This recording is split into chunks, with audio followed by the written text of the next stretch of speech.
Donc, bonjour Mathieu. Bonjour. Tu viens ici représenter Steinberg au sein de la SAE. Vous travaillez de manière fréquente avec la SAE? Là, c'est un petit peu une première en fait. On vient là pour faire des ateliers.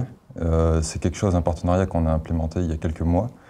Et à travers toute l'Europe, dans toutes les SAE d'Europe, en fait, on fait des workshops, des ateliers sur 3 heures, 2 ou 3 heures, au cours desquels en fait, on présente aux étudiants et même aux personnes extérieures comment travailler avec Cubase.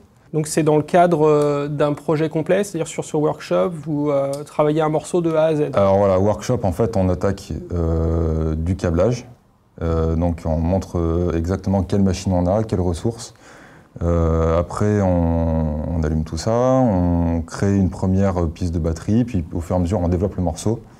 Après, on bounce tout ça, on exporte tout ça, on repasse dans une phase de mixage après, avec soit les plugins internes de Cubase, soit des plugins de notre fabricant. Là, on a du Softube, on a du SSL. Et puis en fin de workshop, on aborde un petit peu les sujets du mastering également.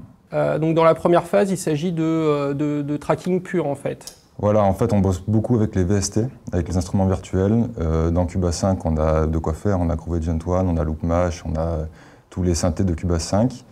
Et puis au fur et à mesure, on développe avec des boucles audio aussi, avant de repasser en édition audio. D'accord. Et sur la partie donc mix, toutes les pistes, qu'elles soient MIDI hautes, sont bouncées.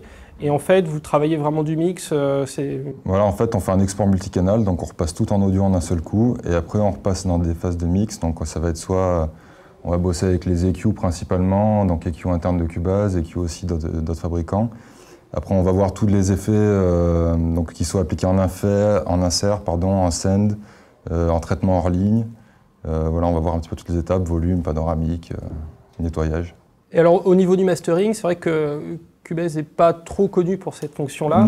Qu'est-ce que vous abordez? En fait, il est pas vraiment connu. On appréhende en fait plutôt le pré-mastering, c'est-à-dire comment faire un beau son, tout au moins avoir une belle maquette.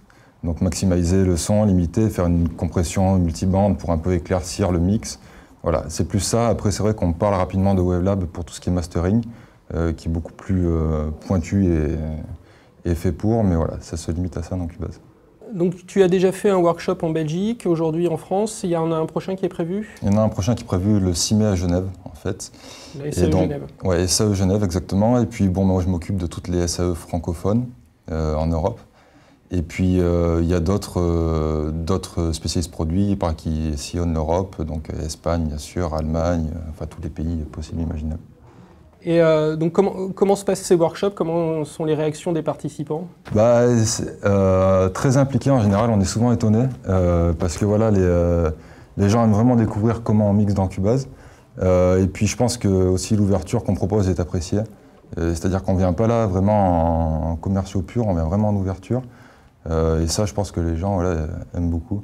On est beaucoup plus sur une présentation de la manière dont les choses fonctionnent plutôt qu'une présentation du produit. Exactement. Je ne montre pas toutes les nouveautés, je ne suis pas là pour ça. C'est vraiment une attitude par rapport au mix avec Cubase et avec les autres produits.